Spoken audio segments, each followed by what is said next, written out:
J'adore. Non, mais ça aurait pu être 17h04. Oui. Voilà. Oui. C'est Non, mais ça, 17h03. c'est qu'au 4e top. Ah, c'est Au pas le 4e 16e top, il sera exactement bip, bip, bip, bip, 17h04. C'est le bon Et moment. voilà, bienvenue les amis dans Les Vraies Voix, on est ravis de vous accueillir. Alors vous êtes certainement en vacances puisque les Parisiens, il y a toute une partie de la France qui est encore en vacances. Oui. Oui. Hein, voilà. Il y en a même à Dubaï. Hein. Oui. Oh, Elle était facile. comme vous y êtes, comme vous y allez. On est ravis de vous accueillir avec Philippe David. Ça va Philippe Oh, David? bah, ça va très bien, et vous? Oui, vous avez vu Toujours que heureux de vous retrouver. l'heure est à la comment on dit? La galéjade. La galéjade, exactement. La galéjade, c'est Oui. quoi ce nom? C'est à la connerie. Voilà, c'est ça. À la blague, à la tout ça. Autour de nous. Vous progressez en vocabulaire, Oui, Alice c'est pour ça. Constant. C'est pour ça que je viens souvent, parce qu'à chaque émission, j'apprends des mots et je me fais un petit. Un petit lexique. Ouais, Lexique. j'adore. Exactement. Pascal Giral est avec nous. Bonsoir Pascal Giral. Bonsoir à tous. Chef d'entreprise. Éric Revel est avec nous, journaliste et écrivain. Comment ça va? Madame, bonsoir. Monsieur, bonsoir. Comment va ce livre? Super, ça se bien, le salon de livre, vente, petite conférence. Oh là là. Jusqu'en 2027, grâce à Emmanuel Macron, je vais pouvoir en vendre. Voilà, ça vient, c'est vrai. Et donc vous écrivez un deuxième tome, si je me souviens bien. Oui. Voilà, c'est ça. Il y a de quoi faire. Toujours sur le même ou on change de cheval, si je puis dire? J'adore parler d'Emmanuel Macron, oui. Oui, d'accord. Ok. Ouais, tu Je gagnes lis du... moins à me lire, je pense, mais Ouais. Et tu gagnes du pognon grâce à ça. Voilà. j'essaie. T'as bien, Modestement, nous les écoute. petits, on s'adapte. Hein. Oui, c'est vrai. Mais il prend l'argent. Normalement, il prendrait pas l'argent, mais là, il le prend parce qu'on Ah bah, lui il offre. a raison, il a c'est ça. raison, il a Il a- raison. Et Bruno Peumard est avec nous, ancien membre du RAID. Comment ça va, mon cher Bruno? Mais très bien, écoutez, deux intervenants de grande qualité avec notre ami Revel qui est arrivé avec un blouson d'aviateur. On dirait oui. Tom Cruise. C'est Il ça. descend de son F-35. Tom Cruise. De son Rafale. C'est Emmanuel Macron qui l'inspire jusqu'au bout. Prononciation. Ouais. Non, j'ai cherché les lunettes marque Macron, mais j'ai pas trouvé. Donc, Ah, vous n'avez pas trouvé. C'est ça n'a dommage. pas été la bonne marque. C'est dommage. On aurait pu dire oui. Nous, on a le chef d'État autour On de en nous. aurait pris plein la vue. Oui, ça va, mon Philippe Oh, David? bah, ça va très Mon bien. œil. Donc, juste avant le sommaire, on va faire un cadeau. On va offrir un cadeau à ceux qui sont déjà en vacances ou peut-être pas. Si ça fait longtemps que vous n'êtes pas allé en vacances, c'est peut-être le moment pour vous de remporter un très joli cadeau puisque Sud Radio vous offre un séjour pour 2 personnes pour la station Péragude. Profitez donc d'un séjour Très de joli. 2 nuits. Et voilà, très beau. Super 2 nuits avec forfait de ski et entrée Pyrénées. balnéaire Ouais. à Péragude, la station de ski des départements des Hautes-Pyrénées et de la Haute-Garonne.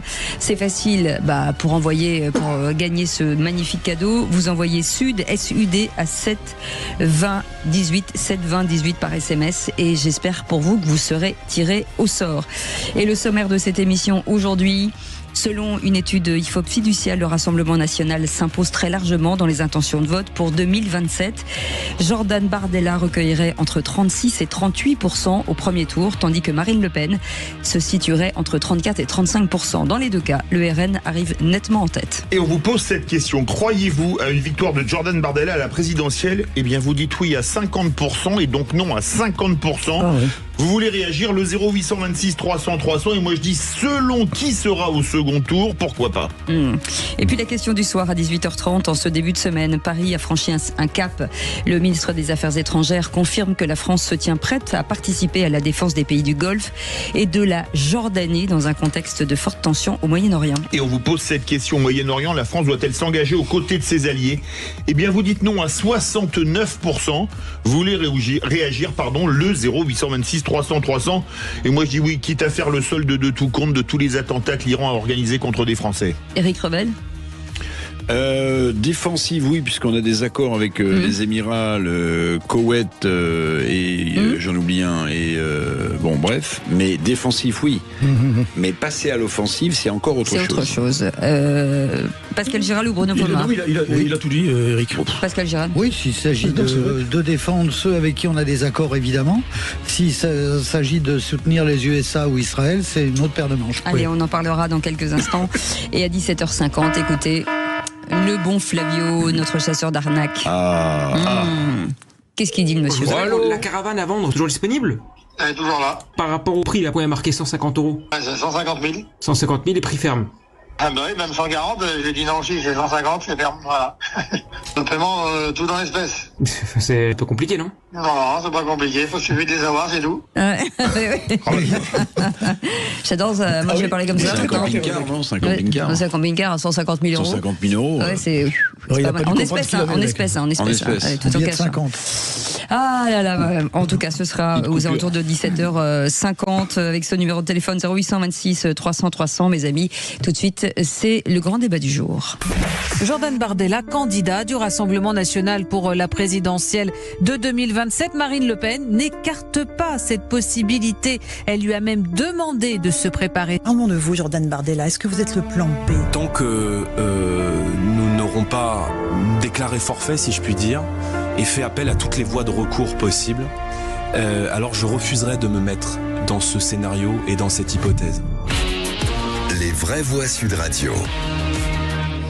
Et on le disait, donc ce IFOP, ce sondage IFOP Sud Radio, bien entendu, avec les intentions de vote. On va peut-être faire un petit point, Philippe, puisque vous avez les chiffres de... Oui, Jordan Bardella arrive en tête largement au premier tour avec entre 36 et 38%. C'est plus que lors du dernier sondage. Marine Le Pen, si elle pouvait être candidate, arrive très largement en tête, mais elle, c'est entre 34 et 35. Très, très loin devant les poursuivants, puisque... Au mieux, Édouard Philippe serait entre 16 et 19 et Raphaël Glucksmann entre 10 et 13, à peu près au même niveau que Bruno Retailleau. Donc il y a un écart pratiquement de 1 à 3 ou même de 1 à 3 selon les concurrents. Et un Jean-Luc Mélenchon en baisse aussi entre 10 et 11 intentions de vote, Éric Revel. Alors, plusieurs renseignements. Le premier, c'est que Édouard Philippe est très haut. Oui, entre 16 et 19, c'est très haut. Alors, il faut quand même qu'il soit réélu maire du Havre pour pouvoir se présenter. Ce qui est tendu en ce moment. Ça veut dire en tout cas qu'au centre, il rassemblerait plus de voix que Gabriel Attal, qui est au mieux à 11, ou que d'autres. Voilà. Le score de Jean-Luc Mélenchon est pas si bas que ça, parce qu'il a toujours, l'habitude de démarrer entre 11 et 12% une campagne présidentielle, en dépit des différentes positions scandaleuses du leader de la France Insoumise. Ça veut dire que son électorat de base, son socle, lui est très fidèle, en dépit de tout ce qui peut déclencher comme tsunami politique. Et Bardella, évidemment, très haut, mais moi, je me pose une question. On est rentré dans une séquence qui est très géopolitique. On va parler de la guerre en Iran, on pourrait parler de l'avenir de Taïwan, on pourrait parler de tout ce monde en ébullition. De l'Ukraine. Et je me demande si au bout du compte, sur un deuxième tour où Bardella sera arrivé très en tête au premier tour, si les Français et les Françaises, au dernier moment, voteraient pour quelqu'un, non pas qui n'a pas fait d'études, c'est pas le sujet, mais quelqu'un de plus mature. Qui ne serait pas sur le sujet central qui est la préoccupation du RN, c'est-à-dire par exemple l'immigration ou la sécurité. Si le sujet qui est sur la table, c'est on est au bord d'une guerre... Bon, je vais employer un grand mot, mondial, la géopolitique s'affole. Est-ce qu'au dernier moment, ça rentre bien dans sa capacité à convaincre les gens d'être élu président de la République au second tour, si c'est dans cette séquence politique, qui serait pas une séquence politique, qui serait proche de ces thèmes, des thèmes traditionnels du Rassemblement national? C'est la question que je me pose. Donc ça veut dire qu'il faudrait un candidat qui ait un peu plus de corps que lui, de sa jeunesse, qui lui jouerait des tours, c'est ça? Écoutez, moi j'ai vu que dans le sondage, François Hollande était à 8%. Oui, entre 8 et 10, je crois, sont les meilleures hypothèses. Il avait commencé à 3, donc tous les espoirs lui sont permis. Non, mais ce que je veux dire, c'est que, vous voyez, alors, encore une fois, c'est pas, je vous donne pas mon choix personnel, je le garde pour moi. Mais entre quelqu'un qui n'aurait aucune maturité opérationnelle et quelqu'un comme Hollande qui a vécu une présidence pitoyable, mais pour lequel les Français peuvent se dire au dernier moment, bon ok, il a pas, mais il connaît le job. Voilà, c'est ça. Si vous êtes devant une séquence où la France est obligée de s'engager ou pas de s'engager, etc. Voilà, moi je me pose la question et je mets de côté les notions politiques de gauche, de droite nationale ou d'extrême gauche. Allez, on va faire réagir nos vraies voix dans un instant. 0826 300 300. Vous voulez donner votre avis, vous êtes les bienvenus. On est ensemble jusqu'à 19h. Sud Radio. Sud Radio. Parlons vrai. Parlons vrai. Sud Radio. Parlons vrai. Les vraies voix Sud Radio, 17h-20h, Philippe David, Cécile de Ménibus. Et autour de cette table, Pascal Giral est avec nous, chef d'entreprise, Éric Revel, journaliste et écrivain, Bruno Pomar, ancien membre du RAID, et vous 0826 300 300. Et on revenait sur ce sondage IFOP fiducial, le Rassemblement national qui s'impose très largement dans les intentions de vote pour 2027. Et au 0826 300 300, Grégory est avec nous de Valencin. Bonsoir Grégory, bienvenue sur Sud Radio. Bonsoir à tous. Bonsoir. Greg. Cher Grégory, croyez-vous à une victoire de Jordan Bardella lors de ces prochaines présidentielles ? Alors, oui, moi je le souhaite en tout cas, mais je pense qu'il y a deux choses qui sont à prendre en compte et qui sont essentielles. C'est déjà, dans un premier temps, Marine Le Pen n'est pas, définitivement inculpée. Non, condamnée. Si jamais la peine était réduite en appel en termes d'inéligibilité. Voilà, c'est ça. Donc alors, admettons qu'elle gagne son appel et qu'elle soit pas condamnée. Est-ce qu'elle va vouloir laisser la place à Jordan ? Oui, c'est prévu. C'est prévu, mais les exercices de pouvoir, on sait toujours un peu comment ça peut se passer. Ouais, mais Greg, regardez un petit peu ce qui se passe dans les commentaires de Bardella à la télé.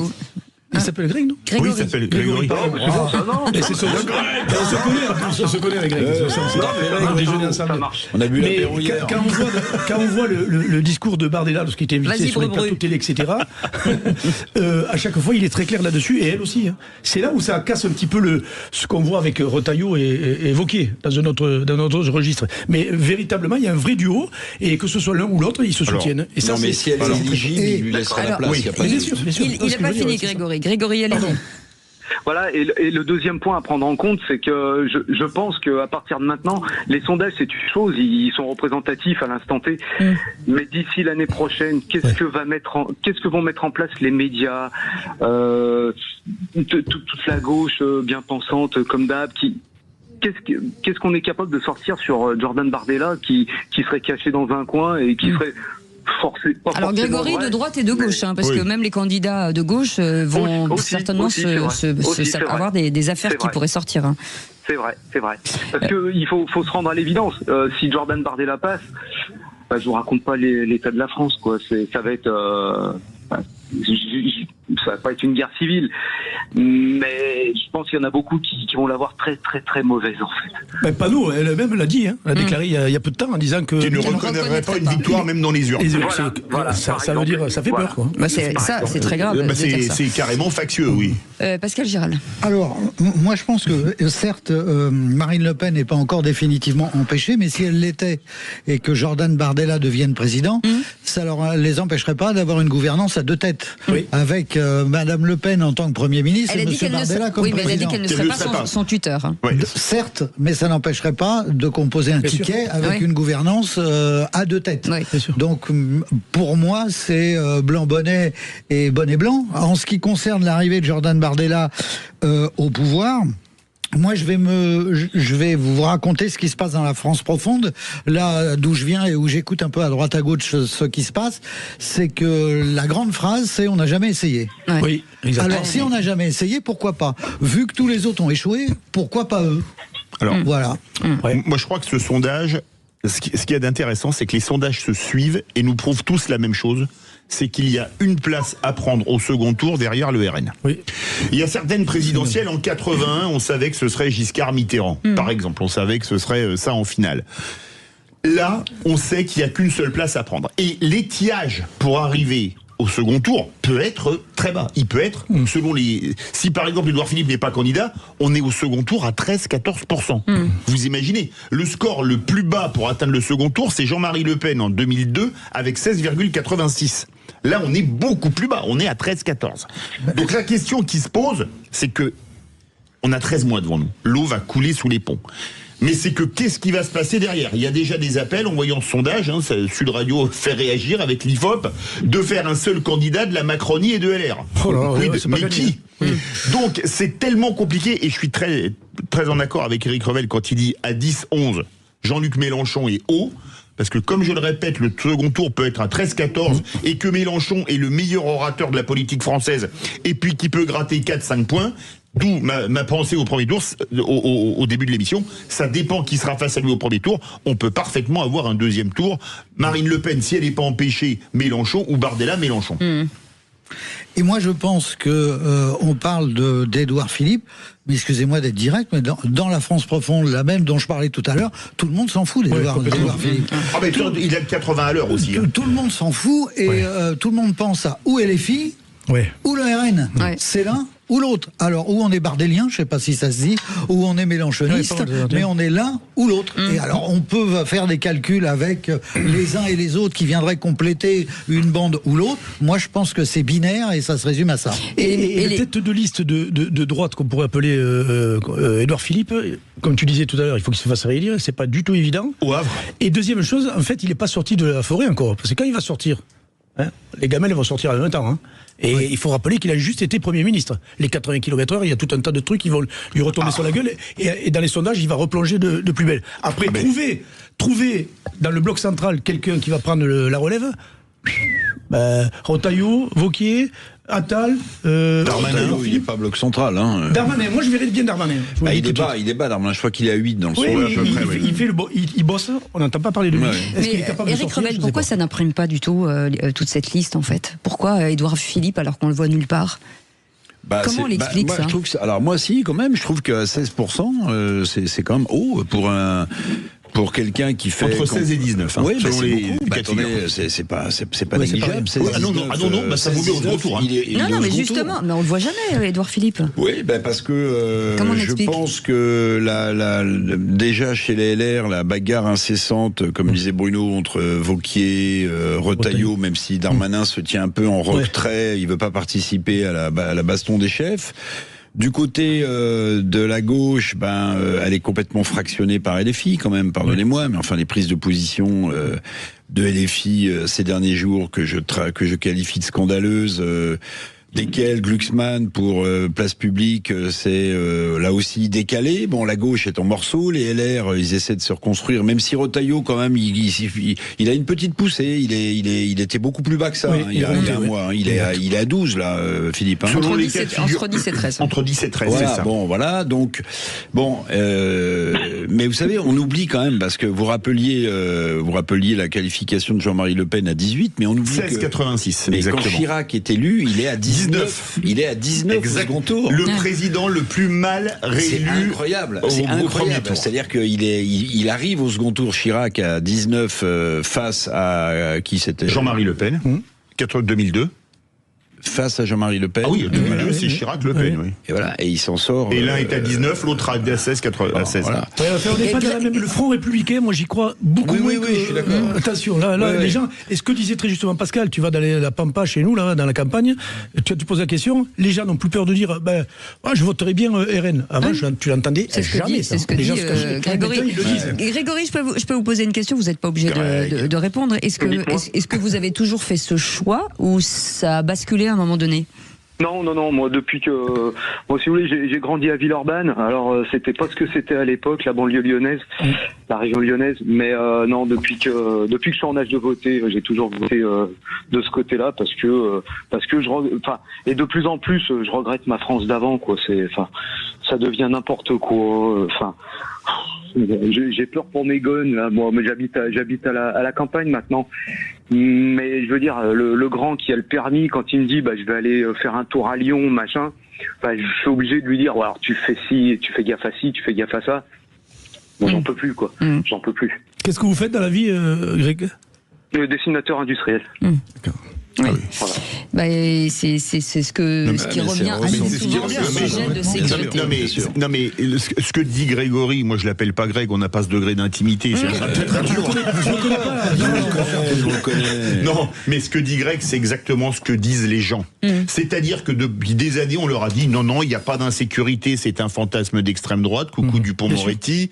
Il n'y a pas de problème. Ce n'est qu'un sentiment. Il n'y a pas de problème d'immigration. Tout va bien. C'est que vous avez rien compris. Le problème, c'est que le peuple, il a une vie qu'il vit tous les jours. Et lui, il sait de quoi il parle. Et c'est pas ceux qui habitent entre le Sénat et le Jardin du Luxembourg qui connaissent la vie du Français moyen. Et c'est pas du tout négatif, français moyen, de monsieur et madame tout le monde, si vous préférez. Merci en tout cas, Grégory, pour votre témoignage. Vous revenez quand vous voulez. À très bientôt. Si, comme Grégory, vous voulez, j'allais dire combattre, pas du tout, débattre avec nos vraies voix, vous êtes les bienvenus au 0826 300 300 dans un instant, seul contre tous. Bruno Pomar, vous dites que les influenceurs doivent être attendus à leur arrivée en France par les services fiscaux. Oui, alors je mets pas attention. Ah, d'accord. On va en parler. Et vous, Pascal Gérald, vous dites l'éthanol pour tous. On va en parler dans un instant. Soyez les bienvenus. On est ensemble jusqu'à 19h. Sud Radio. Sud Radio. Parlons vrai. Parlons vrai. Sud Radio. Parlons vrai.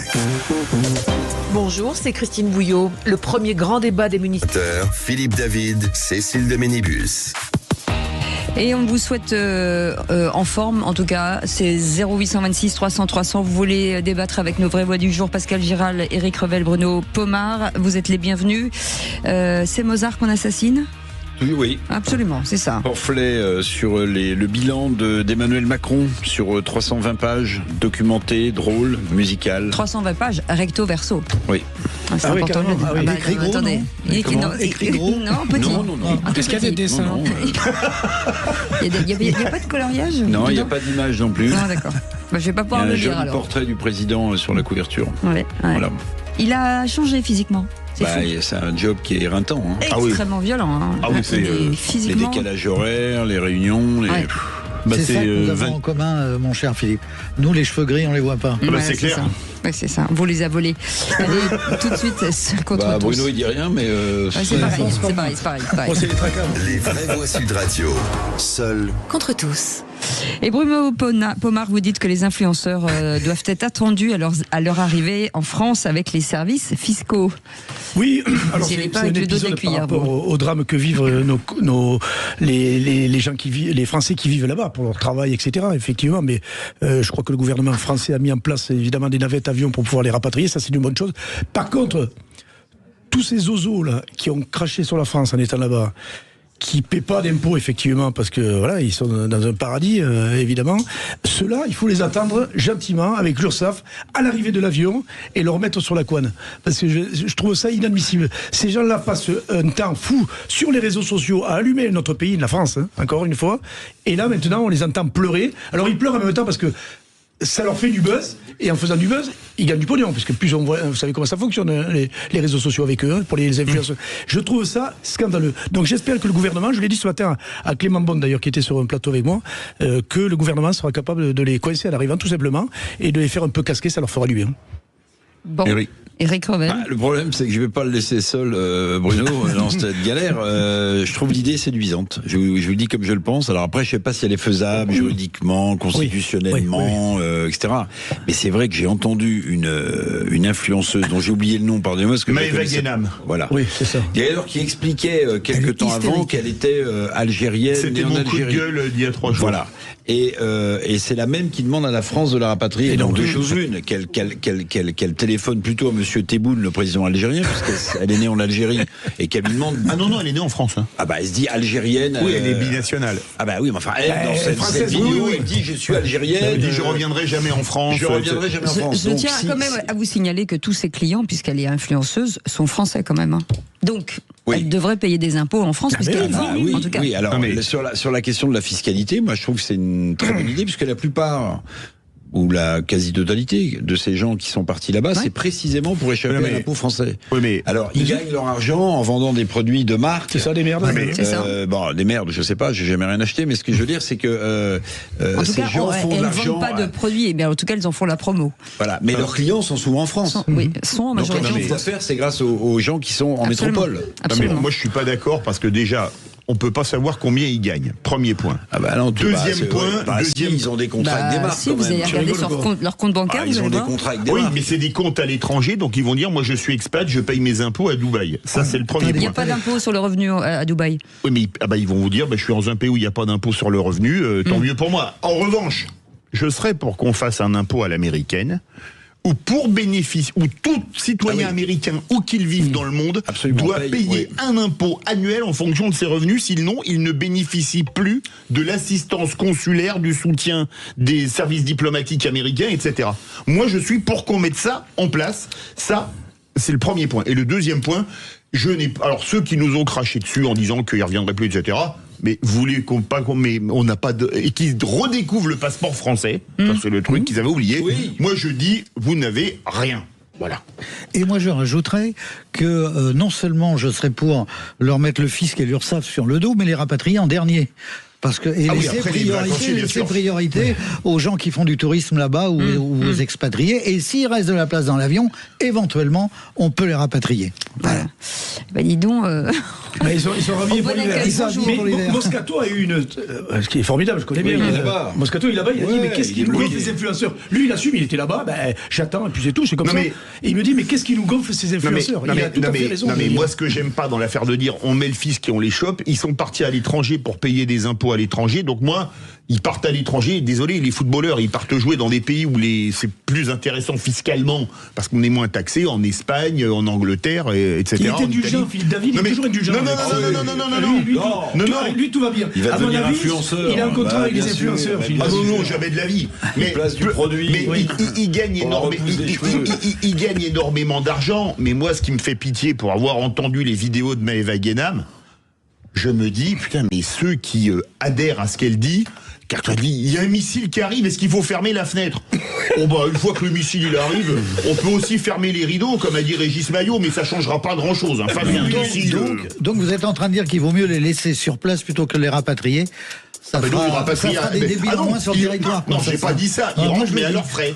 Oui, exactement. Par contre, les Français qui ont été bloqués parce qu'ils étaient en transit, ils rentraient de Thaïlande ou du Vietnam ou de ce que vous voulez, eux, évidemment, on fait ce qu'il faut pour les rapatrier. Ils se paient un jet privé, comme fait Eric Revel quand il part en vacances, par exemple, et ils se font rapatrier. Non, mais il a un jet privé avec des Falcons qui le suivent aussi. C'est le scoop, on l'a dit. Moi, je suis dans un Rafale avec 4 Falcons. C'est ça. Je suis différent du président de la République. Je reçois une alerte contrôle fiscal pour Eric Revel. On ne balancera pas les noms, bien entendu. Voilà, donc on les a rhabillés une fois de plus pour l'hiver. Pascal Giral, vous nous dites qu'avec cette flambée, en tout cas du prix de l'essence, vous votez pour l'éthanol pour tous. Éthanol pour tous, obligatoire. Voilà. On n'arrête pas de nous proposer comme alternative aux moteurs thermiques les voitures électriques. Alors moi je milite pour l'éthanol pour plein de raisons. D'abord le prix du litre c'est 80 centimes, oui absolument, au lieu d'un 90 en moyenne. Alors même si ça consomme 30% de plus, quand on fait un plein, on voit bien la différence à la pompe. Ouais. Ça c'est la première chose. La deuxième chose, c'est que c'est écologique. On n'a pas besoin de racheter une voiture électrique, il suffit de transformer celle qu'on a. Un boîtier flex fuel à mettre sur un moteur à essence, ça coûte environ 500 €. Ouais. C'est vite amorti. Troisièmement, souveraineté énergétique. Les boîtiers sont fabriqués en France, ceux de Flex Fuel sont fabriqués dans le 77, et la production française qui est faite de betteraves et de maïs commence même à exporter sa production. Ça veut dire qu'on a largement pour servir tout le monde. Alors je vois pas pourquoi on n'en parle jamais. Excuse-moi Pascal, bon, formidable pour ton côté écolo, mais encore une fois, je sais pas comment, si on équipe toutes les voitures qu'il y a en France à l'éthanol, même la production qu'on exporte là, en matière d'éthanol, je sais pas si on arrivera à couvrir. Alors c'est pas toutes les voitures parce que on peut pas équiper et les diesels et les voitures électriques. La façon dont il le dit, il faudrait développer ça parmi le problème, c'est qu'il faut avoir derrière la matière première, c'est-à-dire l'éthanol. C'était pas le cas il y a quelques temps. Mais de sources sûres et très récentes, juste avant l'émission, j'ai remis mes chiffres à jour. Il paraîtrait qu'on commence à exporter de l'éthanol à l'étranger et que le principal producteur de boîtiers que j'ai eu au téléphone me dit que la production française est suffisante pour servir tout le monde. Et comme ça, les agriculteurs sont contents. Les agriculteurs seraient ravis puisqu'ils pourraient vendre leurs betteraves et leurs maïs pour faire de l'éthanol. Non mais je suis d'accord avec notre ami Pascal, mais il y a un point que je veux soulever où là on va pas être en accord, c'est l'incurie de nos dirigeants depuis plus de 50 ans. Voilà. Parce que rappelez-vous, voilà la bonne remarque. Mais non, mais je suis content de vous avoir en face de moi parce que hier j'avais Philippe Bilger, il m'aurait déjà traité de populiste. Mais j'y reviens. On a eu un choc populaire. On a eu un choc pétrolier en 73 qui nous a mis dans la panade. On en a eu un deuxième en 79 qui nous a mis dans la panade. Voilà. Et nos dirigeants ne se sont pas dit, alors sauf pour l'électricité avec le nucléaire, quand est-ce qu'on va essayer d'avoir notre indépendance énergétique. Un pays comme le Brésil, 80% des véhicules, et c'est grand le Brésil, il y a plus d'habitants que la France, roulent à l'éthanol. Alors eux, c'est pas de l'éthanol de betterave ou de maïs, mais de la canne à sucre, évidemment. Et aujourd'hui, on peut le faire avec les parties non comestibles des végétaux, ce qui est quand même essentiel. Je ne comprends pas qu'on n'ait pas eu parmi nos énarques quelqu'un qui ait pensé à ça, tant la crétinerie est reine dans ce pays. Et peut-être que Total est dans le coup, non Je vais vous dire pourquoi. Et moi, là, je me place comme consommateur client moyen. Moi, j'en ai ras-le-bol d'entendre les autorités politiques de ce pays qui, tous les 15 ans, me disent... Arrêtez d'acheter de l'essence, achetez du diesel. Arrêtez d'acheter du diesel, achetez l'électrique. N'achetez pas que l'électrique, achetez de l'hybride et l'électrique. Et maintenant, j'ai Pascal qui me dit achetez de l'éthanol. Non, mais attendez. Est-ce que je peux vous dire un truc? Vous avez pas les moyens d'avoir 5 bagnoles. Éric Revel, est-ce que vous avez essayé est-ce que vous avez essayé l'hydrogène? Vous avez raison. Voilà. Dans Paris, il y a une énorme station d'hydrogène. Oui. Sauf que l'éthanol. Sauf que l'éthanol. Et pourquoi pas la voile aussi pour se déplacer avec le vent? Éric Revel, sauf que l'éthanol, vous avez une voiture hybride ou une voiture à essence, vous n'avez qu'un boîtier à mettre, vous n'avez pas racheté une voiture. Mais je précise aussi, c'est rare, mais il y a quelques voitures qui sont montées en série avec du flex fuel. Non mais attendez, les spécialistes, Monsieur Revel, je suis impressionné par la compétence de Pascal sur le sujet. Les spécialistes nous annoncent... Je le bois à 40 degrés, sans glace. Les spécialistes nous annoncent bientôt un baril à $100. Oui, c'est rien. C'est un ferment à la pompe. C'est rien. Je vous rappelle qu'au début de la guerre en Ukraine, on l'a déjà oublié, c'était 130, 140 le baril. Non mais attendez, et puis il y a quand même un autre problème qu'il faut poser, c'est que le pétrole qu'on met là dans son réservoir ces derniers jours, ça fait 6 mois qu'il est en France, comme on a 3 mois de stock, ou allez 3 ou 4 mois minimum. Bien sûr. Le premier jour, il a pris 10 centimes, je suis passé de 1,74 à 1,89. Voilà. Et j'ai un de mes amis qui on s'est téléphoné hier soir. Tant mieux. Non mais il me dit, j'ai fait le plein de gasoil. 1,99. Oui. Mais je dis, attends. D'ailleurs, je vais vous dire un truc, Philippe. Je vous ai remarqué sur le parking de Sud Radio, arrêtez de siphonner mon réservoir de gazole pour foutre dans votre bagnole.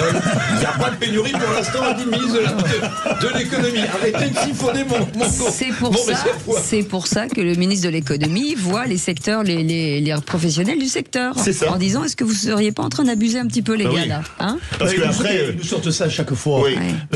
L'énergie, le pétrole, ça fait vivre le monde entier et tout le monde joue avec ça, et les gouvernements, tout le monde. Et bref, nous, on est les dindos de la place. Tout ça pour dire vive l'éthanol. 60% du prix d'un litre d'essence, c'est de la taxe. Oui. Donc vous voyez que plus le prix augmente, plus l'État engrange. Bien sûr. C'est ça. D'où l'éthanol. Cette émission n'a pas de coup de pompe, en tout cas. Non. C'est quoi? Cette émission n'a pas de coup de pompe. Non, dans le cul surtout. Pardon. On peut équiper même les grosses voitures. Je croyais que nous étions... J'ai des très grosses voitures. Les moteurs V8, les moteurs... il y a un boîtier spécialisé pour chaque voiture. J'ai un gros V8 en plus. C'est parfait. Les enfants, un autre sujet beaucoup moins drôle.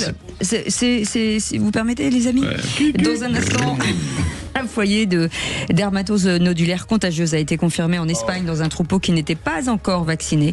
On va en parler dans un instant avec un éleveur bovin des Hautes-Pyrénées. Guillaume Brueil-Noguet sera avec nous dans quelques instants. Sud Radio. Magasin U participant. Conditions et règlements sur magasin-u.com. Les vraies voix Sud Radio, 17h-20h, Philippe David, Cécile de Ménibus. On vous souhaite la bienvenue si vous venez de nous rejoindre, Les Vraies Voix, que vous pouvez revoir bien entendu en podcast sur notre site internet Sarican. Et si vous êtes abonné, attendez, non, s'il vous plaît, si vous êtes abonné à notre chaîne YouTube, vous ne l'êtes pas, en tout cas c'est le moment d'y aller.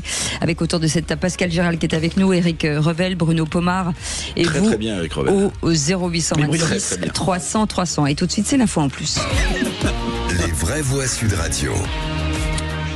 Et un foyer de dermatose nodulaire contagieuse a été confirmé en Espagne, donc en Aragon, dans un troupeau qui n'était pas encore vacciné.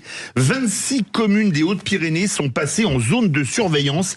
Nous sommes en compagnie de Guillaume Brueil-Noguet, éleveur bovin à Baie-de-Pouey dans les Hautes-Pyrénées. Guillaume Brueil-Noguet, bonsoir. Bonsoir. Bonsoir à tous.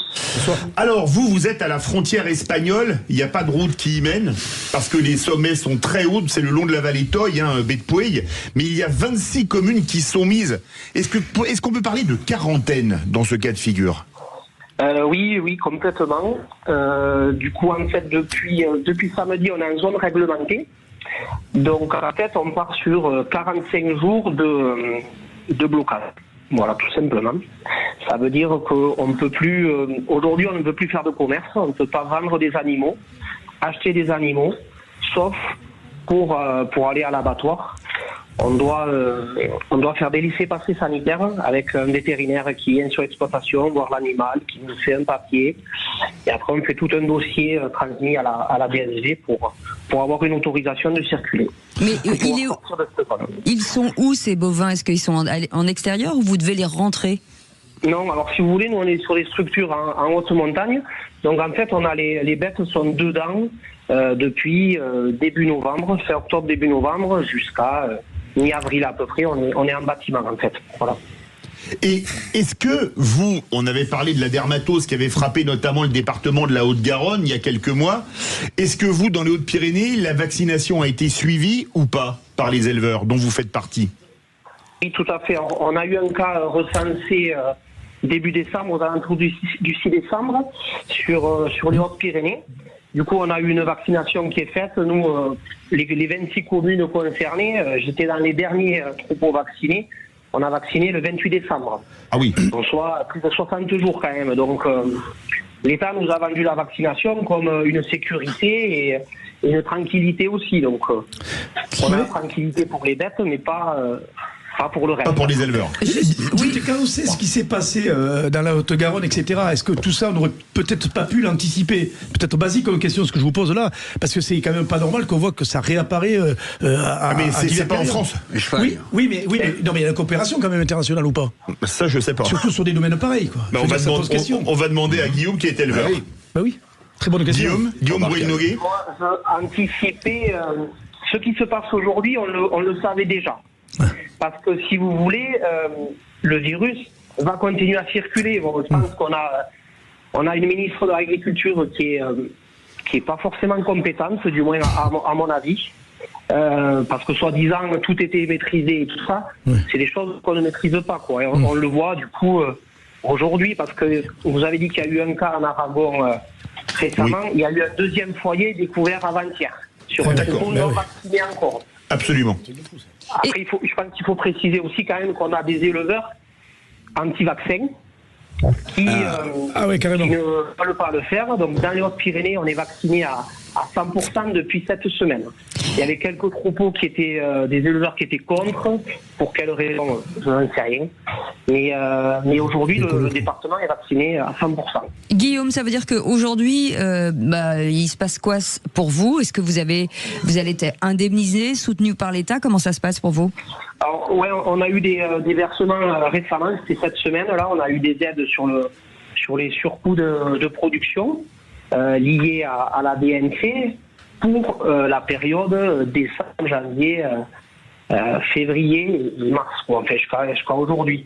Parce qu'en fait, il y a des éleveurs, pas mal d'éleveurs, qui devaient vendre des bêtes début décembre, fin novembre, elles ne sont pas parties, du coup elles ont été bloquées. À partir du cas qui a été découvert dans les Hautes-Pyrénées en décembre, on a eu tout ce système a déjà été mis en place en fait. Mais c'est suffisant ou c'est bloqué. Mais c'est suffisant pour vous? C'était suffisant jusqu'à aujourd'hui, oui, parce que normalement on était censé, on a eu des dates officielles hier. Ouais. On était censé pouvoir exporter les bovins parce que tous les broutards sont souvent vendus à l'export en Italie ou en Espagne. D'accord. Il y en a quelques-uns qui restent en France, mais beaucoup, le marché est fait comme ça. Donc les dates d'exportation commençaient à partir de fin mars, 26 mars, et nous, sur notre zone, on pouvait exporter à partir du 10 avril, normalement. Mais Guillaume Bruy-Noguet, est-ce qu'on va pas un peu loin dans le principe de précaution? Parce que vous l'avez rappelé, vous êtes en haute montagne, à Bidpois, à 2 km de Barège, station de ski connue et reconnue. Vos bovins sont enfermés. Les vaches sont les 2 vaches contaminées sont en Aragon, de l'autre côté de montagne, qui font plus de 3000 mètres d'altitude, quand même. Est-ce qu'on va pas un peu loin dans le principe de précaution? Moi, je pense que la meilleure barrière sanitaire, on l'a, c'est la chaîne des Pyrénées. Oui. On est à 3200 mètres d'altitude. Gavarnie, c'est la station la plus enneigée de France. Donc on a des cumuls de neige exorbitants à l'altitude. Les températures, elles sont à 0 degré ou moins. Donc je pense que le moucheron, les moustiques ou le virus ne va pas passer par la chaîne. Il doit passer, ça sera par la route. Nous, on n'en a pas. Donc c'est vrai qu'on ne comprend pas. Honnêtement, on ne comprend pas cette réglementation qui est remise en place parce que le risque, pour nous, il n'y en a pas. Le travail, il a été fait. Les animaux sont vaccinés, donc le virus ne circule pas dans la zone. Après, oui, il va se déplacer, le virus. Rien nous garantit qu'il passe pas là-bas. Le cordon sanitaire qui a été fait, parce qu'il y a eu un cordon sanitaire fait sur le sud de la France. Oui. Mais ça ne veut pas dire que le virus, au printemps, mois d'avril, quand il va faire chaud, il ne va pas passer le cordon et commencer à monter vers le nord, au milieu de la France. Oui, c'est sûr.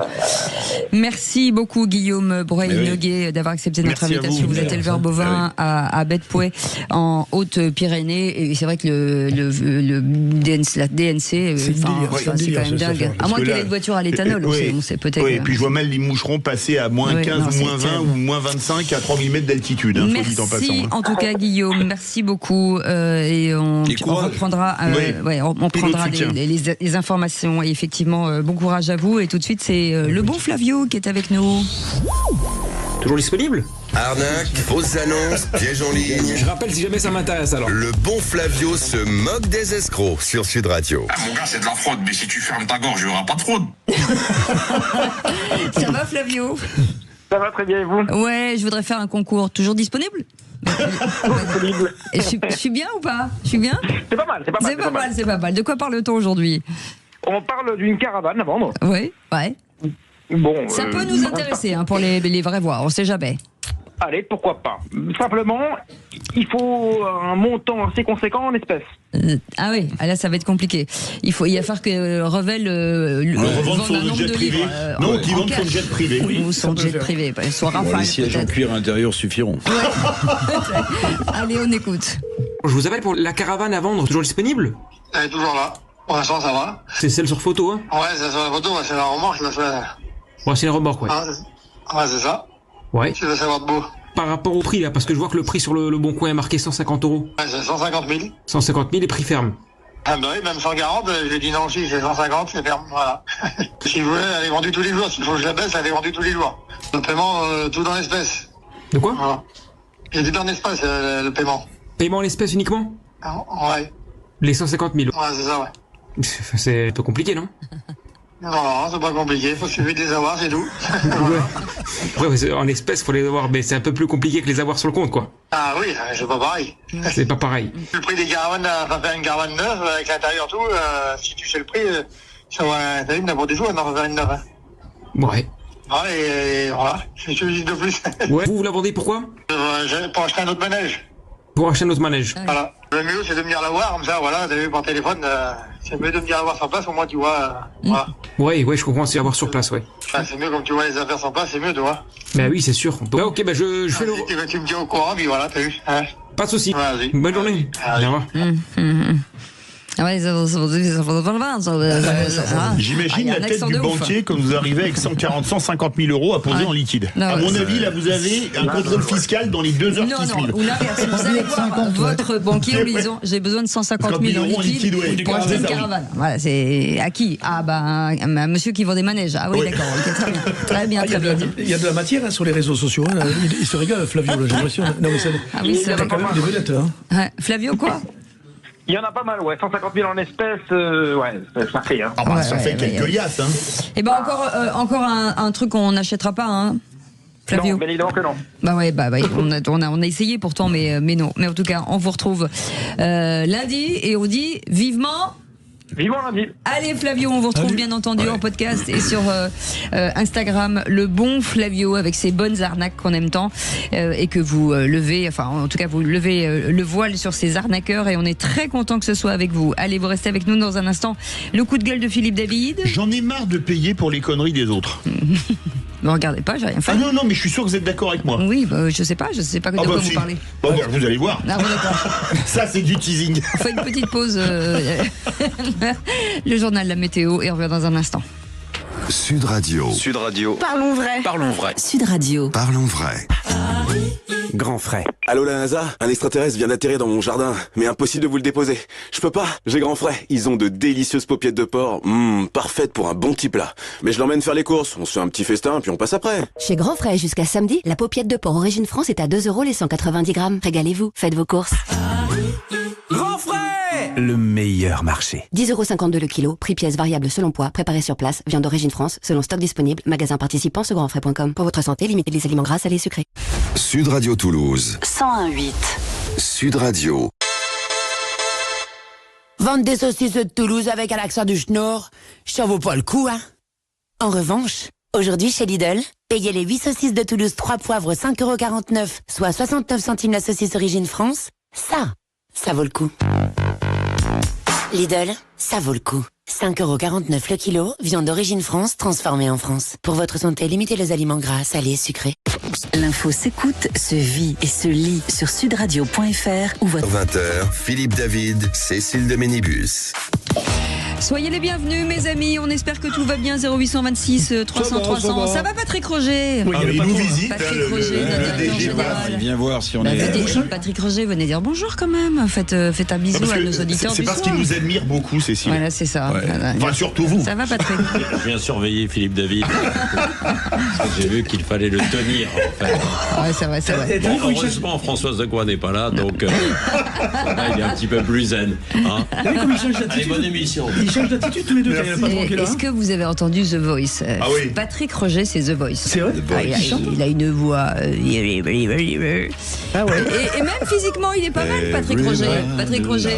Est-ce qu'on se retourne sur Patrick Roger? On se retourne sur Patrick Roger. Ici la voix. Ici The Voice. Les amis, Pascal Gérald est avec nous, Éric Revel et bien entendu Bruno Pomar. Absolument.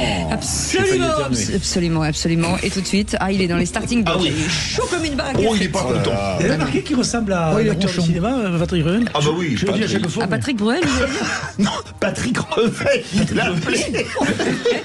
J'ai un problème avec les prénoms. Oui, vous avez Éric un problème. Revel, il ressemble à comment il s'appelle le voyou, l'acteur voyou là, De Niro. Oui. À Tom Cruise ou à De Niro? Avec le blouson, avec Tom Cruise, mais plutôt avec la tête de Niro. Vous voyez ce que je veux dire? Je suis une IA en fait. Attendez, vous ressemblez avec votre blouson à Tom Cruise, mais avec la tête de Deniso. De De Niro. Merde! Bon, c'est pas. Marius, arrête! Vous me fatiguez, j'en peux plus de vous voir. Je n'en peux plus. Je suis au bout du rouleau. Vous voulez parler, Philippe David? J'ai envie surtout de crier. Oh non, pas fort. Je sais pas, aller sur la plage. Qu'est-ce que vous voulez que je vous dise? Encore l'église. Mais vous aussi, vous allez râler. Ah oui? D'accord. Si je vais râler, alors ça va bien pour lui. C'est encore une histoire d'église au milieu du village? Oui, exactement. C'est l'histoire. Les vraies voix Sud Radio. Le coup de gueule de Philippe David. Comme d'habitude, je vais remettre le clocher au milieu du village et même de 2 grands villages puisqu'il s'agit de Toulouse et Castres. Pourquoi Toulouse et Castres? Parce que l'autoroute qui doit relier ces 2 villes, la A69, fait couler beaucoup d'encre depuis des années entre recours divers et variés devant les tribunaux. Mais c'est une décision qui a été dévoilée hier qui m'a mis hors de moi. En effet, un jugement rendu en première instance le 27 février 2025 avait ordonné l'interruption des travaux. Une décision appliquée par le concessionnaire, l'entreprise Atosca. Mais une décision de la Cour administrative d'appel le 28 mai avait prononcé un sursis à exécution et les travaux avaient pu reprendre le mois suivant. Un arrêt de chantier qui aura duré 3 mois et pour lequel l'État a indemnisé Atosca de la rondelette somme de 79 millions d'euros. Et je ne comprends pas que ce soit les contribuables qui doivent payer les recours faits par des associations qui, souvent, ne représentent personne ou presque. Pourquoi le contribuable strasbourgeois ou lillois va-t-il devoir payer pour rattraper le fait que certains aient décidé de transformer un chantier en ZAD entre Toulouse et Castres? Mais je vais bien plus loin. Ce n'est pas non plus aux contribuables haut-garonnais ou tarnais de payer. Si certains ont fait des recours qui ont fait arrêter des travaux, si certains sont venus de toute la France pour tout casser, c'est à ceux qui ont fait les recours et à ceux qui ont cassé de brûler ou brûlé de payer. Quand un quidam est condamné aux dépens pour procédure abusive, qui paye? Le quidam à l'origine de la procédure, pas le contribuable. Comme dirait Gabriel Attal, tu casses, tu répares, tu salis, tu nettoies, tu défies l'autorité, on t'apprend à la respecter. Alors tu fais des procédures, tu perds, tu payes, tu mets le feu à une cimenterie comme lors des manifs contre la 69, tu payes s'il le faut jusqu'à la fin de tes jours, tu saccages des champs comme celui d'un agriculteur victime d'un préjudice de 80 000 € encore lors de ces mêmes manifs, tu payes encore et toujours ad vitam aeternam s'il le faut. Les Français, et moi en particulier, en avons ras le pompon de payer pour les conneries des autres. Ouais. Tu sais pourquoi ça? Parce que tu individualises la peine quand quelqu'un est identifié, une personne. Éric Revel, qui vous met. J'ai rien fait. T'as cassé le magasin il y a quelques années. Rien de connu en tout cas. Tu vois, et quand tu manifestes ou quand tu fais des procédures au nom d'une association, et c'est pour ça qu'à chaque fois ils sont, c'est-à-dire les 60 et quelques millions, c'est pour nos impôts qui sont scandaleux. C'est exactement mais ça. C'est pour ça que moi je défends une thèse. Toute association qui fait un recours contre une implantation d'une État, vous avez un chèque de caution de 5 millions d'euros. Vous n'avez pas les 5 millions, la plainte n'est pas enregistrée. Merci, bonsoir. Mais c'est la France, la liberté de pouvoir évidemment s'opposer à une procédure. Parce que là, une association qui peut sortir. Vous opposez, mais vous déposez un montant. Oui, mais oui, voilà, ça s'appelle de frais de procédure. Un montant de garantie, comme quand vous laissez une caution quand vous louez une voiture. Non, ça n'a pas l'air de vous emballer. Je vois pas quelle association pourrait payer 5 millions de caution. Mais... dans ces cas-là, c'est une grosse association qui a des adhérents et qui représente quelque chose. Non mais t'as raison. J'ai dit 5 millions, ça peut être 1 million. Mais c'est même quand tu as les casses pendant les affaires des manifs, etc. Des groupes qui cassent tout, qui c'est qui répare? C'est avec notre pognon et nos impôts quand on doit refaire l'Arc de Triomphe parce qu'il a été tagué haut en bas. Et quand c'est cassé, c'est les fonds de garantie des assurances que nous payons avec des primes d'assurance plus chères. Non, mais l'idée évidemment généreuse, alors après je sais pas si elle est applicable, mais elle tomberait sous le coup du bon sens. Mais déjà, commençons par faire payer les organisateurs des teufs partis dans des champs qui sont pas les leurs et qui sont ravagés. Déjà, prenons les 3 ou 4 organisateurs de ces teufs illégales et demandons-leur de payer déjà les dégâts qu'ont occasionné leurs teufeurs. Mais bien sûr. Vous voyez, parce que parfois ils ont l'autorisation et parfois ils n'ont pas du tout l'autorisation parce que c'est illégal. Les déjà, rien que ça, si vous voulez. Poubelles aussi. Rien que ça. Voilà. Mais on est d'accord. Voyez, il faut nettoyer le champ, il faut de nouveau le labourer. Et la facture, la voici, messieurs les organisateurs. On est entièrement d'accord. J'en ai marre que ce soit toujours le contribuable ou l'assuré qui paye. Il y a la France qui casse et la France qui casque. Il y en a marre. Oh, là c'est chaud, ça devient chaud. Ça c'est un slogan, c'est un slogan. On le vend à qui veut. Si vous êtes candidat, on a votre slogan. Président. La France qui casse et la France qui casse. Je prends ma commission parce qu'il a eu l'inspiration en me regardant. Donc je prends la commission. Je suis d'accord. Non mais Philippe, je suis votre agent. Vous inquiétez pas. Je vais aller négocier des droits. Vous inquiétez pas. Parce que dans les manifs et ce que tu dis dans les teufs là. Oui, il faut tu n'identifies jamais les personnes. Non mais je veux bien, mais on n'a pas le temps là. Tu vois? Ah bon? Non bah non parce que. Merci Bruno de ton soutien, ça me touche. Voilà, c'est ça. Allez, dans un instant, les amis, on va nommer un ministre. Ce sera le ministre de la Santé. Et ça n'a rien à voir avec la santé, l'apéro. Rien à voir. On en parle dans un instant. Et juste après, le qui c'est qui l'a dit. Ça se réveille. Chaud comme un lapin. Sud Radio. Parlons vrai. Parlons vrai. Sud Radio. Parlons vrai. Sud Radio. Parlons bus. Chers amis, les vraies voix jusqu'à 19h et c'est toujours un plaisir avec Pascal Giral et Éric Revel. Et vous arrêtez de parler pendant que je parle, mais c'est pas possible ça. Cécile, ma fille. Mais on parle des sujets. Elle va craquer. Elle va craquer là, je crois. Je ne peux plus vous encadrer. On vous dressait des louanges, Cécile. À Metz-Basse, mais on disait, mais Cécile de Minibus, c'est quand même. Mais si. Oui, c'est un grand. C'est exactement ce qu'on disait. Et je sais que ça vous gênerait si on le disait à haute voix, donc c'est pour ça qu'on préférait le dire murmurer, chuchoter. Mon Dieu. Murmurer. Vous m'avez pris pour un lapin de 2 semaines, comment ça se passe? À l'oreille de Bruno. Une alpine. Non, ça se dit. Mais non, messieurs. c'est une alpine. C'est une bagnole, ça va. C'est voilà, sur 3 roues. Avec donc Pascal Giral, je le disais, Éric Revel, Bruno Pomar et Philippe David, bien entendu.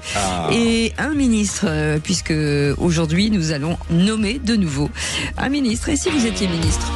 Les vraies voix Sud Radio, si j'étais ministre. Qu'est-ce que je vais devenir? Je suis ministre, je ne sais rien faire. Mais vous dites ça à chaque fois, bien sûr que vous saurez faire. Et c'est Dominique de Mézerolles qui est avec nous. Bonsoir Dominique, bonsoir monsieur le ministre. Bonsoir monsieur le ministre. Et bonsoir les vraies voix. On est ravis. Merci d'accueillir le ministre de la Santé que je suis. Ouais. Je suis ministre éphémère.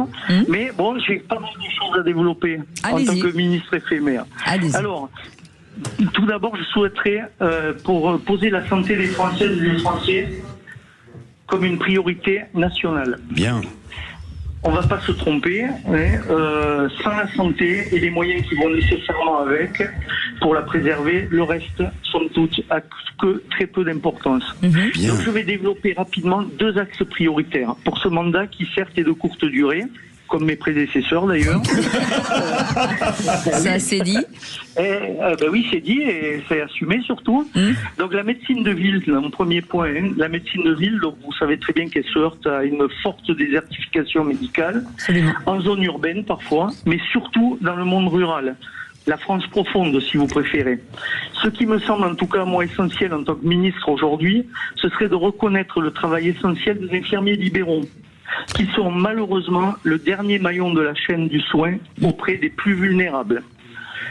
Donc je souhaiterais mettre en place une reconnaissance et une valorisation financière des nouvelles compétences de ces infirmiers, créer un véritable statut d'infirmier référent, développer, financer la fameuse consultation infirmière qui n'a rien à voir avec la consultation médicale, soutenir économiquement l'exercice libéral, ça c'est un vrai problème, et ça irait de pair avec une revalorisation immédiate des actes, histoire de sortir du fameux deal prix-volume. Dans cette période de tension politique, enfin, et ce qui concerne la médecine de ville, je souhaiterais urgemment mettre en place le remboursement forfaitaire des frais de carburant, parce que, ne nous y trompons pas, sans véhicule, les infirmiers libéraux ne pourront pas se rendre auprès de leurs patients. Le second point que je souhaiterais développer, et je m'arrêterai là, ça concerne la médecine hospitalière, qui n'est pas mieux lotie que la médecine de ville, si ce n'est pire. Déjà, donner une direction pleine et totale au corps médical, diminuer un petit peu les prérogatives des administratifs, ce qui rendrait le cursus et le circuit médical beaucoup plus simple. À l'heure actuelle, c'est un véritable parcours du combattant. Voilà. Comme je suis un ministre éphémère, je vais m'en tenir à ça, en espérant qu'effectivement, dans ce laps de temps très court, je vais pouvoir au moins réaliser ces 2 points. Écoutez, vous êtes... Monsieur le ministre de la Santé, ici c'est le ministre des Finances. Je peux vous poser une petite question? Je peux vous poser une petite question, mon cher collègue à la Santé. Vous savez qu'il n'y en a plus un euro dans les caisses. Vous savez qu'on n'a plus un euro dans les caisses depuis que le jet de Macron est passé. Comment vous financez tout ça? Il va falloir trouver des solutions, mon bon monsieur. C'est-à-dire déjà prioriser les choses. C'est-à-dire qu'en fait, tout simplement, je pense qu'il y a des économies à faire au niveau de la Caisse nationale d'assurance maladie. Revoir un petit peu tout ce qui concerne les fuites, financières vers l'extérieur. C'est pas gagné, mais bon, un jour il va falloir s'y mettre quand même. Voilà. Parce que malheureusement, les acteurs de terrain du monde de la santé restent et sont depuis très très longtemps les oubliés de ce grand cirque national. Et puis un jour, il n'y en aura plus, parce que comme ça coûtera tellement cher d'aller d'un patient à un autre et le coût du travail sera en dessous du prix de transport, il n'y en aura plus. Donc effectivement, monsieur le ministre a bien raison de se fâcher. Moi qui suis maire du rural, évidemment, je l'ai connu, je connais encore malheureusement la désertification médicale, mais ce qui est important, et là j'irai contre mon ami Eric Revel, c'est que il faut mieux dépenser des ronds à renforcer les soins médicaux de proximité, en revalorisant d'ailleurs le travail et les missions des infirmières, parce qu'elles pourraient faire des tâches que font les médecins ou que ne font plus les médecins, puisqu'on n'en a plus dans les campagnes. Ça, c'est un truc important. Et deuxième chose, le développement des maisons de santé. Nous, on en a fait une dans mon secteur là-bas, à plusieurs villages, avec un médecin central qui permet évidemment à tous les gens qui habitent nos petites communes d'aller. Mais ça, c'est une véritable économie, mon cher Eric. Alors, je sais que tu es un peu pingre sur les bords en tant que ministre des Finances, mais ça, c'est une vraie nécessité de le faire. Oui, mais avant de dépenser l'argent qu'on n'a pas, il faut effectivement faire des réformes de fond, ce qu'on n'est pas capable de faire dans ce pays. Oui, voilà. Mais cher monsieur Revel, je vous ai reconnu, tout à fait. Bon. Demain, vous serez une personne âgée qui aura besoin de soins. Ça commence déjà, je suis garanti, vous ne m'avez pas vu depuis longtemps. Alors. Vous êtes bien content de pouvoir rester chez vous à domicile. Bien sûr. Tous les jours. Et monsieur le ministre, c'est important aussi. Votre programme est bon. C'est un problème aussi, je rappelle quand même, d'accompagnement des personnes âgées, et vous l'avez dit, parce qu'il n'y a pas que le soin, et il y a aussi, vous luttez aussi contre la solitude de gens gens qui ne vous parlent qu'à vous, parfois, dans une journée. Mais le point de départ est excellent, monsieur le ministre. Faire de la santé une cause nationale, ça me semble... Alors, voilà. Et d'ailleurs, dans les débats qui vont alimenter la présidentielle 2027, la santé arrive très très haut. Là où il est fort, Éric Revel, il pourrait faire de la politique. Parce que tout à l'heure, il dit il n'y a pas de pognon. Mais il dit, n'empêche que dans les débats, il faut que la santé arrive dans les premiers degrés. Par contre, il n'y a pas de pognon. Moi, je ne trompe pas les électeurs, monsieur Pomard, comme vous, qui est maire de la commune de Trifouille des Machins. Les amis, nous validons ce ministre. Bravo, monsieur le ministre. Bravo, monsieur le ministre. Monsieur le ministre, j'espère que nous aurons l'occasion en tout cas de vous revoir sur nos antennes. La compagnie Sud Radio vous remercie en tout cas d'avoir participé à cette prise de contact avec nous-mêmes. On vous embrasse en tout cas, monsieur le ministre. Merci beaucoup. Merci beaucoup. Merci beaucoup. À bientôt. Et tout de suite, les baltringues vont jouer au qui c'est qui l'a dit. La Voix Sud Radio, le quiz de l'actu. J'ai gagné. Non, mais ça dépend sur quel sujet. Non, mais quand je dis baltringue, je suis au-dessous de la vérité. Mais justement, cinéma, c'est bien. Chanson, oui. J'ai gagné la dernière fois. Calmez-vous, Tornado, calmez-vous. On y va. Allez. Qui c'est qui l'a dit? L'objectif de Donald Trump, ce n'est pas de remplacer le régime des mollahs par une démocratie. Barreau. Non. Non. C'est pas le même parti. Non. Français, hein? Oui. Oui, français, oui. Député. Chenou. Chenu. Non. Chez nous en France. Non, pas du tout le même bord. C'est un effiste. Oui. Bah oui, c'est Bompard. Mais non. Mais non, c'est le petit qui a pas de cheveux qui fait. Non, les filles Tanguy. Il n'est pas éléphiste. Pascal, dites un truc. J'ai réfléchi quoi comme nous. Il a des cheveux comme ça là. Oh, Mélenchon. Non. Pas Mélenchon. La poule. Porte. Non, Ségolu. Non. Bon, on donne pas de points, hein. C'était Ségolène Royal de Logu. Non. C'était Coquerel, la poule. Bah oui. Qui c'est qui l'a dit? Qui c'est qui l'a dit? Il n'y a pas de vote utile dans une campagne. On vote pour le projet. Attal. Non. Ils sont pas très copains en ce moment, même s'ils sont du même bord. C'est pas parce qu'on a Édouard dit. Philippe. Non. Retailleau. Non. Christian Estrosi. C'est le parti d'Édouard Philippe et de Christian Estrosi. C'est un candidat. Un candidat Ciotti. quoi? Non, le parti de Horizon. On est nuls. Mais dans quelle ville? Vous voyez, on disait qu'ils étaient inconnus. C'était ce matin sur Sud Radio. Vous savez ce que je propose? On fait la grève des réponses. C'est nul, il y aura 0 point pour vous. On répond pas. Il était ce matin sur Sud Radio. Bournazel. Pierre-Yves. Pierre-Yves Bournazel, bien entendu. Qu'est-ce qu'il a dit? Il n'y a pas de vote utile dans une campagne, on vote pour le projet. Voilà. Qui c'est qui l'a dit? C'est quoi son projet? Non mais écoutez. Qui c'est qui l'a dit? Je ne suis pas favorable à l'armement létal de nos polices municipales. Oui, c'est un candidat dans une grande ville. Oui. De gauche. Oui. Rennes. Non. Grégoire. Bonne réponse. Emmanuel Grégoire. Emmanuel Grégoire, ouais, bien. Qui c'est qui l'a dit? Non. Il a dit Grégoire Philippe. Non, pas du tout. Non, mais tout à l'heure j'ai dit Ségolu parce que j'ai fait un mixte entre Ségolène Royal et Delogu. Éric Revel, vous avez dit. C'était pour dire Grégoire. Et après j'ai rajouté. Non, c'est moi qui ai dit Emmanuel Grégoire. Philippe, et tu as dit. Oh là là, qu'est-ce qu'il dit? Qui c'est qui l'a dit? Il n'y a pas de raison. D'habitude, je suis le dernier. C'est la dernière question. Ah oui, vous arrêtez pas de parler. Non, c'est sûr. c'est pas possible. Qui c'est qui l'a dit? Je mets 15 sur 10 à l'opération en Iran. Trump. Oui, bonne réponse de Pascal Giral. Il a mis 15 sur 10 comme note. 15 sur 10. Ouais. Et donc c'est bien, tu te m'inquiètes quand même, papa.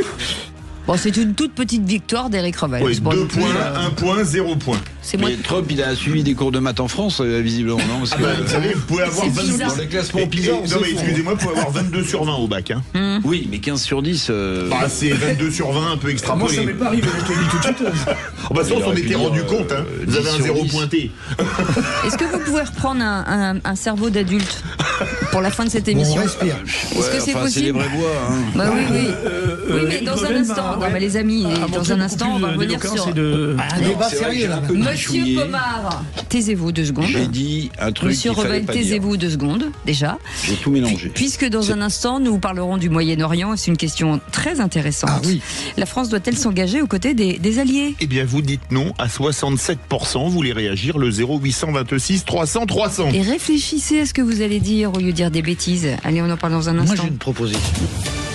Dès votre réveil, écoutez le Grand Matin Sud Radio. Et à 8h15, c'est l'invité politique vide Cécile de Ménibus.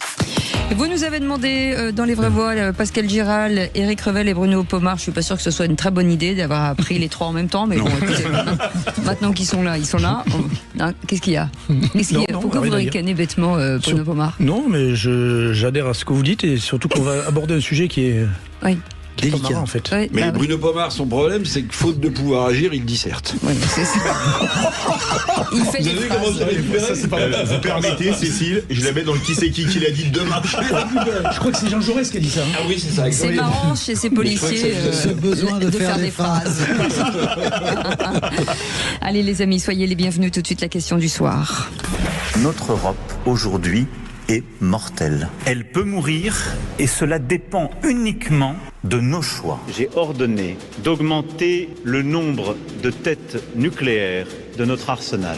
Pour couper court à toute spéculation, nous ne communiquerons plus sur les chiffres de notre arsenal nucléaire, contrairement à ce qui avait pu être le cas par le passé. Dans ce monde dangereux et instable, pour être libre, il faut être craint. Si nous devions utiliser notre arsenal, aucun État, si puissant soit-il, ne pourrait s'y soustraire. Aucun, si vaste soit-il, ne s'en remettrait. Les vraies voix Sud Radio.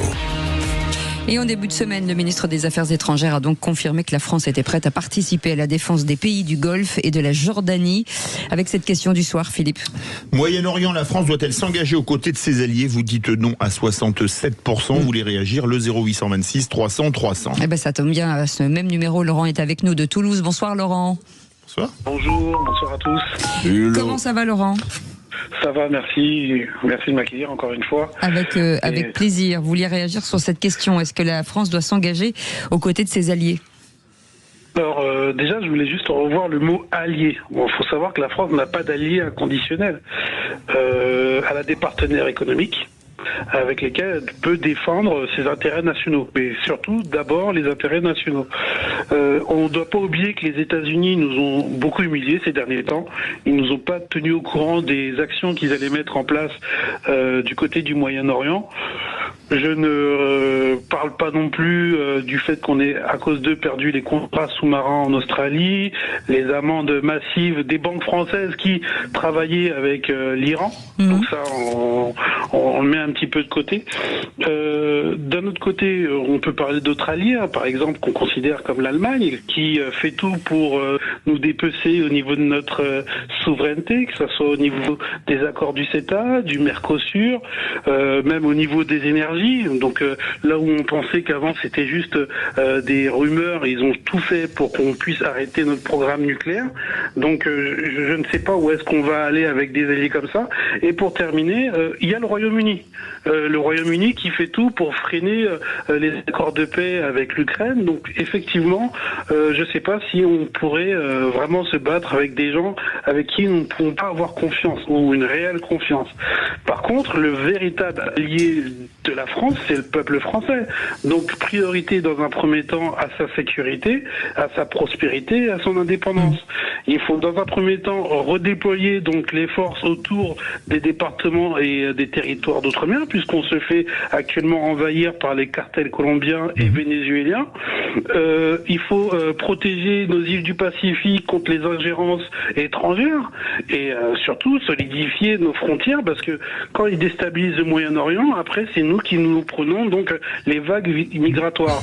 Donc à partir de ce moment-là, ce qu'il faut faire, c'est se positionner en tant que puissance d'équilibre. Si nous devons intervenir, nous invitons tout le monde à Versailles avec d'excellents repas en présentant la gastronomie française et ensuite on essaye de faire la paix ensemble. Mais pour le moment, on ne va pas là-bas. On est déficitaire et on n'a pas d'argent. Donc pour l'instant, protégeons-nous et après on verra pour le reste. Alors la charge est énorme, hein, Éric Revel. Oui, alors je résumerai en citant non pas Jean Jaurès, mon cher Pomar, mais De Gaulle qui disait les États n'ont pas d'amis, n'ont que des intérêts. Oui, c'est vrai. Alors seulement là, il me semble qu'on parlait de l'Iran. Et les alliés, en l'occurrence dont on parle, c'est des alliés avec lesquels on a signé des accords militaires de défense qui sont le Koweït Les Émirats, et il m'en manque toujours un. Le Qatar. Le Qatar. Ouais. Bon, là on a des accords de défense. D'ailleurs, ces accords de défense, ils sont pas d'une naïveté folle, puisque en général, on vend à ces pays de l'armement français, voire même des Rafales. Les français. Émirats et le Qatar ont tous les deux acheté massivement des Rafales. Bon, voilà. Donc après, la question c'est jusqu'à quand et jusqu'où nous mènent ces accords de défense. Est-ce que, et là Barrot m'a un peu effrayé, le ministre des Affaires étrangères, puisque j'ai pas retrouvé l'endroit où il l'a dit, mais j'ai vu qu'il l'avait dit. Il dit, il faudra peut-être un jour taper jusqu'à la source. Mais taper jusqu'à la source d'un missile, c'est taper le lanceur qui lance le missile, et ce lanceur, il se trouve en Iran. Donc si vous tapez à la source, monsieur le ministre des Affaires étrangères, ça veut dire que vous rentrez en guerre contre l'Iran. Offensif. Donc moi, ce qui m'inquiète le plus, c'est pas qu'on ait signé des accords militaires avec les pays dont on parle en ce moment, qui sont des monarchies pétrolières avec lesquelles on a beaucoup d'intérêts économiques, et heureusement, c'est jusqu'où va-t-on aller, et est-ce que la ligne de crête du défensif vers l'offensif va pas nous être imposée. Pascal Géret. Oui, alors moi je dirais que défendre les pays du Moyen-Orient, comme le disait Eric, ceux avec lesquels on a des accords, ça me paraît un minimum, mais si on nous le demande. Pour le moment, personne ne nous a rien demandé. On envoie le porte-avions Charles de Gaulle, on dit on vient en soutien au cas où, mais personne ne nous a rien demandé. Bon, ça c'est la première chose. S'il s'agit des USA et d'Israël les soutenir, ils nous ont rien demandé non plus. Et on est même plutôt encombrant pour eux. Mais moi, il y a un truc qui m'étonne, c'est le silence assourdissant de l'Arabie Saoudite qui est pourtant dans la région. L'Arabie Saoudite consacre 9,3% de son PIB à sa défense nationale. Nous, c'est 2,3%. Il y a 7 points d'écart. Qu'est-ce qu'ils font de tout cet argent et de toute cette armée quand il y a un conflit qui les concerne directement proche de leurs frontières? Je me le demande. Alors avant d'y aller, nous, il faudrait peut-être remettre les choses dans l'ordre pour que Alors, bien sûr, vous avez raison. Sur les chiffres, je pense qu'ils ne sont pas contournables, mais il y a un vrai sujet pour l'Arabie Saoudite, qui est une monarchie sunnite.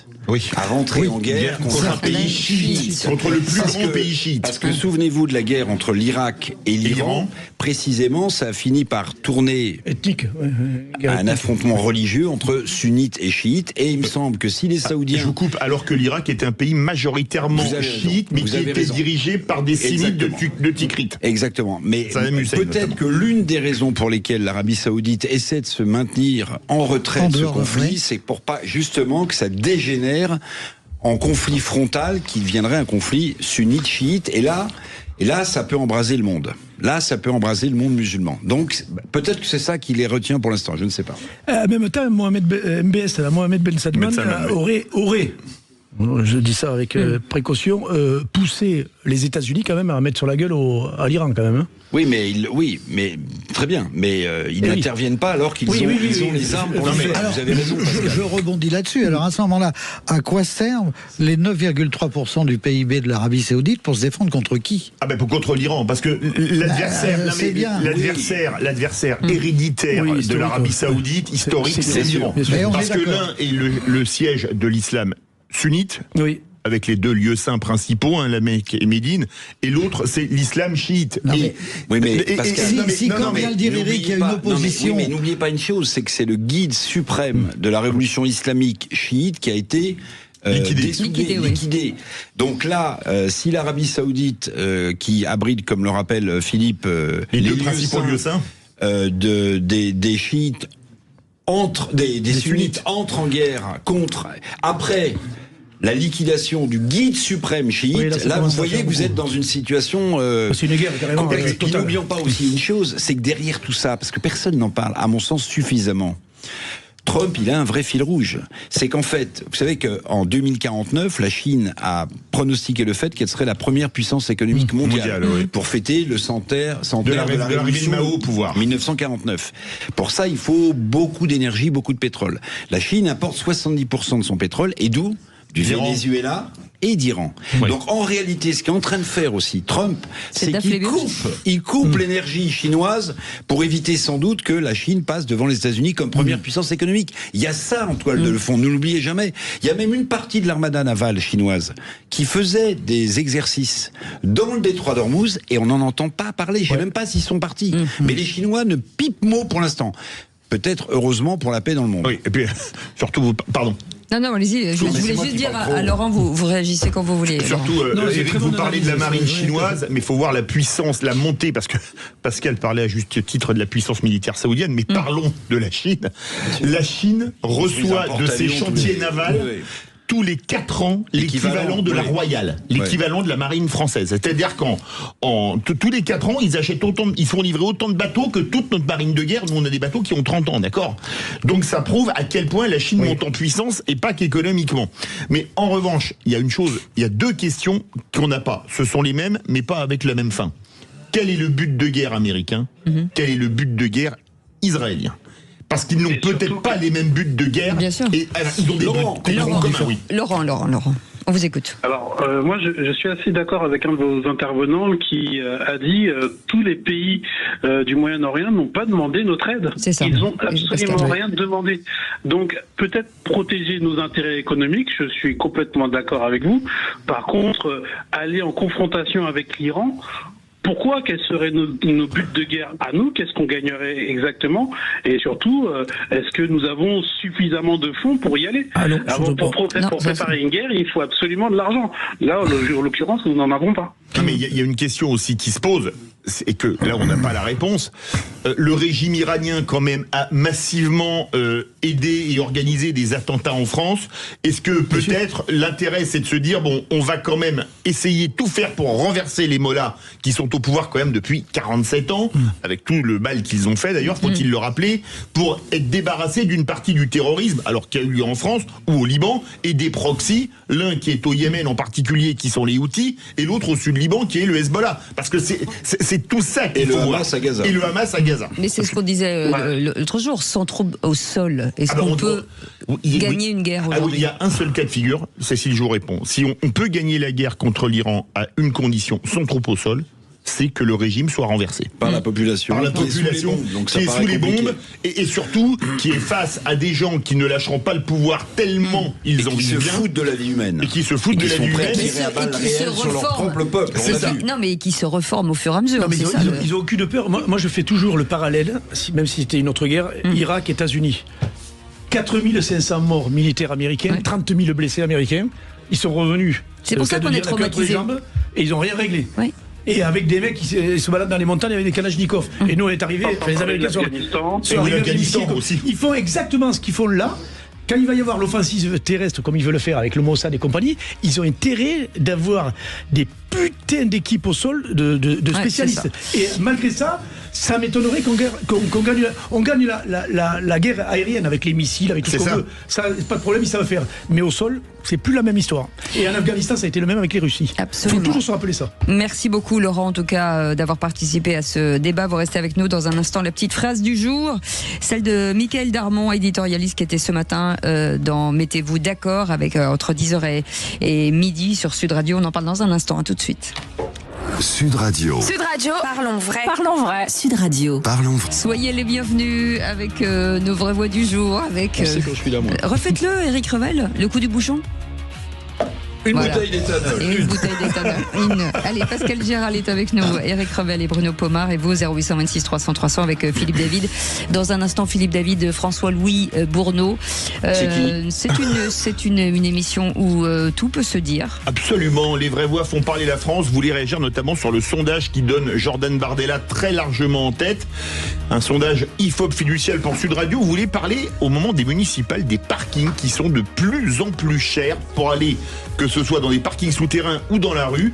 Et vous voulez également parler de la grossophobie, puisque c'est la semaine de lutte contre la grossophobie. Vous avez été victime, vous, de grossophobie, au boulot ou ailleurs. Eh bien, vous voulez témoigner de tout.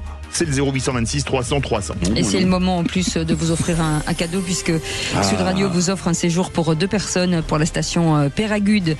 Profitez donc d'un séjour de 2 nuits avec forfait de ski et entrée balnéaire à Péragude, la station de ski des appartements des Hautes-Pyrénées à la Haute-Garonne. Pour remporter ce très joli cadeau, vous allez écrire Sud, S-U-D, et vous l'envoyez au 7 20 18, 7 20 18, et on sera très heureux en tout cas de vous tirer au sort, et on espère que ce sera vous. Et tout de suite, c'est la question du jour. Les vraies voix Sud Radio. ou plutôt la petite phrase du jour, mais c'est pareil. C'est Mickaël Darmon, éditorialiste, qui était ce matin dans Mettez-vous d'accord entre 10h et midi sur Sud Radio. Écoutez. On voit bien que non seulement la France n'a pas d'application et d'influence, mais que même la zone d'influence, on va dire traditionnelle, encore qu'il faudrait arrêter de dire que le Liban est la zone d'influence française, où il y a une influence française au Liban. Il n'y en a pas, en réalité. Alors, les amis, je suis pas tout à fait d'accord avec mon ami Mickaël Darmon, mon cher collègue. J'espère que vous allez m'envoyer un SMS pour me dire votre courant. Mais pardonnez-moi, les Libanais, globalement, je parle pas du Hezbollah, je parle des Libanais en général, regardent toujours la France avec des yeux de respect et d'amour. Donc en fait, on a une influence d'abord linguistique au Liban. C'est vrai que les dernières sorties d'Emmanuel Macron n'ont pas été des plus à droite quand il avait demandé à ce qu'on nomme rapidement un président au Liban, mais je pense au contraire que la France a toute sa place au Liban. Maintenant, au Moyen-Orient, oui, Mickaël Darmon, certes, mais la France n'a jamais eu vraiment de poids au Moyen-Orient. Ça a toujours été une chasse gardée américaine et un face-à-face entre Israël et les pays du Golfe. Enfin, je suis pas tout à fait d'accord. Il y a eu une grosse influence française au Moyen-Orient, mais elle s'est arrêtée définitivement en 1956 avec le fiasco de l'intervention à Suez. Mais la France était considérée comme la protectrice notamment des chrétiens d'Orient et des chrétiens du Liban en particulier. Malheureusement qu'on a abandonné ce rôle. Ça, on est bien d'accord. Alors je pense qu'on a quand même encore une petite influence au Liban, notamment linguistique. C'est quand même une chose qu'on doit reconnaître. Mais le problème de la France, c'est qu'elle a une politique étrangère tellement erratique que c'est parfois un peu difficile à comprendre, à mon avis. Ouais, et puis c'est un pays quand même qui est éclaté. Quand on voit qu'il y a le Hezbollah là-bas qui est quand même bien présent, hein, même où il y a des députés d'ailleurs. Même des ministres. Même des ministres. Bien sûr. Déjà, ça se pose une véritable question. Mais c'est un pays qui restera ami toujours de la France. Moi je me rappelle évidemment la période où il y avait Michel Aoun.